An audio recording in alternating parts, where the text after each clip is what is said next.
I use the kitchen and bath market a lot, but I've been in just a variety of consumer products, mostly at the expense of the DuPont company.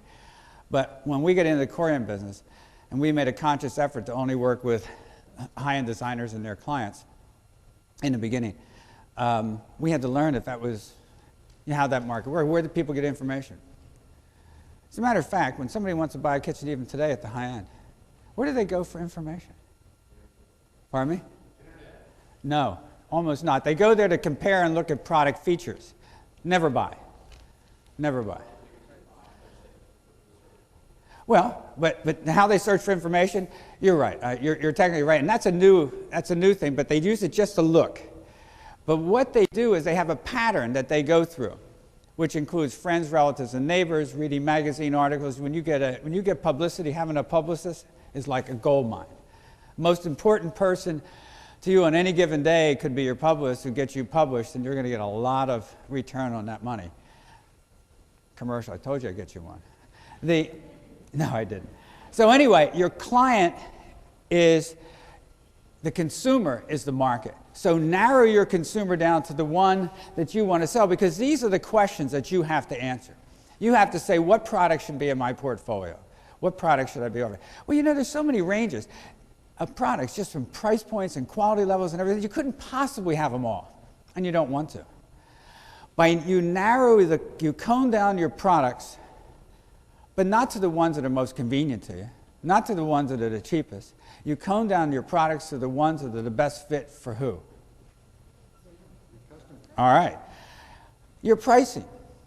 How do you manage your pricing? Where does the experience take place where the transaction happens? And what is the role of the brand? And I'm here doing the brand story. Look where the brand is. It's all the way over here. It's an element of communication that communicates your story instantaneously. But you have to know who you're using it on, because the most important piece of this whole thing is who is your target customer. Once you know your target customer, then you can say, these are the products that customers should have. This is the price they're willing to pay. When you run sales, every time you run an ad, you're like giving your money away. An advertised sale can be the most expensive thing you ever do. Not saying you shouldn't share valuable sales with your preferred clients. But did you ever run a sale and somebody buys from you, would have bought from you anyway, didn't even know you had a sale? Or have you ever walked into a store, walked up to the counter to pay for something, they said, and it happens like in Best Buy and those places all the time. I was in Staples the other day, and I bought a piece of equipment, and got up to the thing and saved half price. I mean, I didn't deserve it. I took it, but I didn't deserve it. If you get those things in balance around your target consumer, and you can have more than one, when you get that in balance around your target consumer, what you find is that you have harmony in what you're doing. And therefore, your brand will then be effective in communicating your strategy and your position. And that combination will allow you to... So then the question for you is, what is your strategy? How have you balanced these things? And one thing that I noticed about the exciting window brands, they sort of set the parameters. It doesn't block you from doing a lot of things you want to do, but it puts you in a certain elegance. You're in the home, therefore you're probably not working with 20-year-olds. You start thinking about the characteristics of that. You can back into this or go into it frontwards. But I'm going to give you an example how you might want to do it if you lived in Wilmington, Delaware. But what you're trying to do is you have a parameter of all the possibilities where you could be in your business. And I mentioned some of them. And if you look at products, you get no definitive direction of where you might be. But if you look at yourself and say you balance yourself around what is my strategy on one end, and you're in business to make a profit, so what is your profit needs or requirement for your business? You always must be ethical, and you always must be legal. Otherwise, you're going to be out of business. And then start looking at how you shear up versus the other players.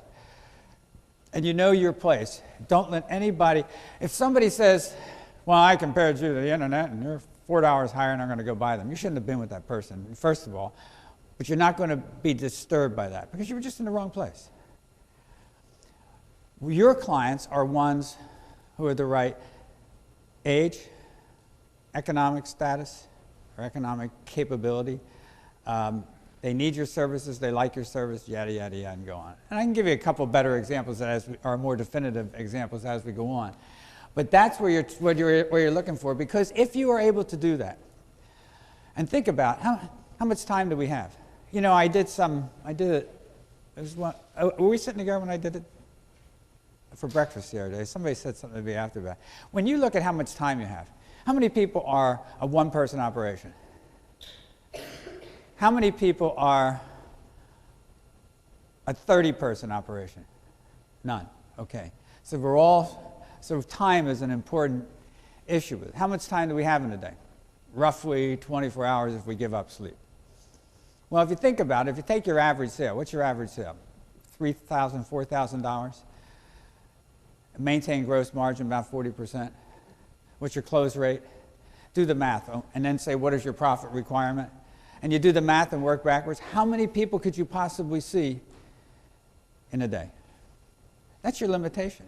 The more you can get successful, if you went out and every time you made a call, let's say I had a trick in my head. Now, I never thought of this. What would you pay me for this? You're my wife, so we're not doing that one anymore. You were on the last example. What would you pay me if I told you I have a way that at least 90% of the time, a certain client that you call on will buy from you? What would you be willing to? Is it worth a $5 click on to me? Isn't that a valuable piece of information? How about if I told you what customer that is? That 90% of the time or more, that customer will buy. Do you think there is such a customer? You know who it is? It's a referral. A referral customer 90% of the time always buys. If you can get yourself to a position where 100% for all intents and purposes every time you call on a customer they buy, what have you done to your ability for time? You have expanded your time, because now you can either add more calls and make more money, or you can hit your target and have a couple of days off for good behavior. What you do by focusing your strategy and your position, you reduce the number of potential clients you need to see to be successful, to hit your numbers. You also, it directs you to where your clients live. It also tells you how that client gathers information, what information they believe and what information they do not, or what information they believe hierarchy than other information. It tells them who they trust and what services are important. It simplifies your product line. You know, if you have too many products in your product line, you ever make mistakes on billing, pricing, sizing, dimensions? Everybody's got their own quirks. Every manufacturer has their own code.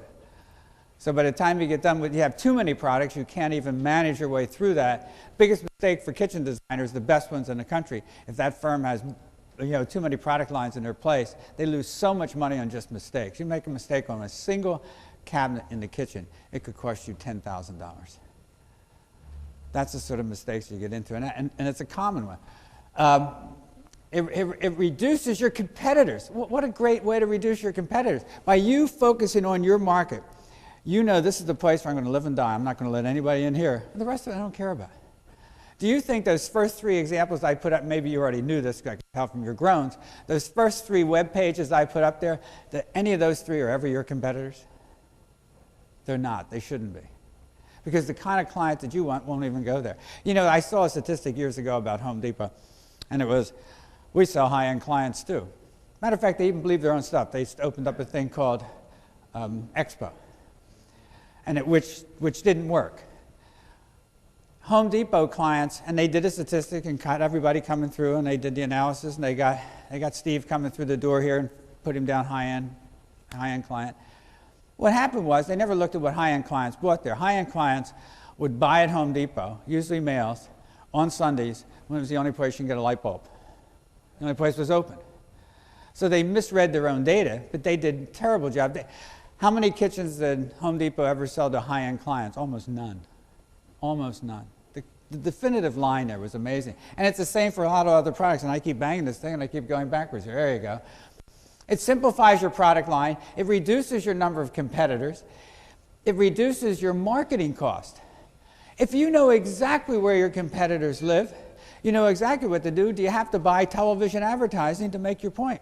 If you did, you'd go broke. and you wouldn't make your point very well. By the way, mass advertising when you don't need it drags more boneheads to you that you will never sell, that you will go home depressed because you think your product doesn't sell, when in fact it's just because you're talking to the wrong people.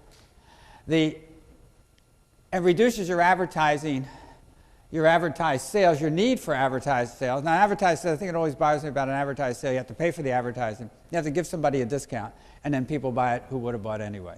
So all of that, and you might even make a previous customer unhappy because they just bought 2 weeks ago, and now you're having a sale. So and I'm not saying sales are always wrong, but it's a mix of good things you need to do. The bottom line of all that is you increase your gross margin. Your brand is a valuable and important asset. When matched to your business strategy and your position of your company, it's dynamite when you put those two things together. But it requires you to know who your target customer is. All right, so I knew somebody would say this, yeah, it's a lot of words, but how does it really work? So I thought, well, I'm going to take a little shot at this, and I'm going to do it myself for Wilmington, Delaware. And we had a couple of people here earlier who were looking to join you from Wilmington, or at least one was from Wilmington, Delaware. And so I'm going to go back. If he signs, I'm going to go back and give him this. If he doesn't, I'm not. He will. I'm not. I am loyal to you guys. Team effort. This is Wilmington, Delaware. Now, it's not very impressive when I looked at that thing. Pennsylvania, a little niche in the backside is a line between Maryland goes down from there and Pennsylvania goes up, and neighborhoods do walk across the line. There's no fundamental reason why you can't go from Delaware and then sell somebody who lives across the street in Pennsylvania. But I just did it this way just to make a point. If you take a look at that map, in that area, there are about 450,000 people live. Whole state of Delaware is only about 600,000 people. And in Wilmington, Delaware, is about 400,000 people are in the Delaware, or in the Wilmington counties. And in there, that creates your cost of advertising and all that sort of stuff. But if you do a little homework, 100% of the people who I would think I would want as a client if I was in your position live here. So already I've reduced the thing down to literally neighborhoods. Now these are the neighborhoods. Now that I know this is where the people is, now how would I do my marketing communications? How would I go after them? Well, we heard a great story about flyers. I know every neighborhood that's out here. Delaware only has,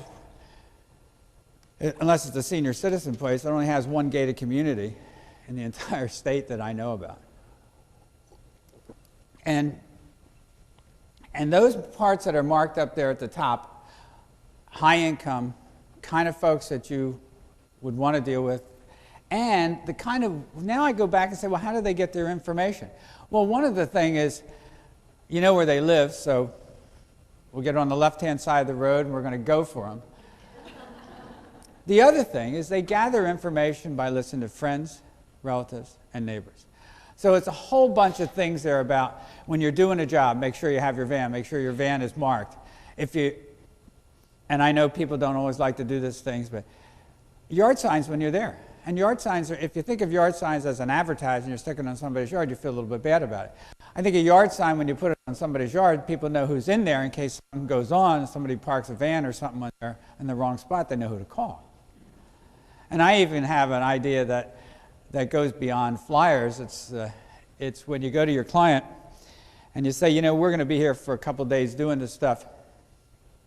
When we park in our vans out on the street, I'd like to make sure your neighbors know who we are, just so if there's anything goes on, somebody parks in the wrong spot, they're a little worried. I just want to put out a note that says, we get here no earlier than 8 o'clock in the morning.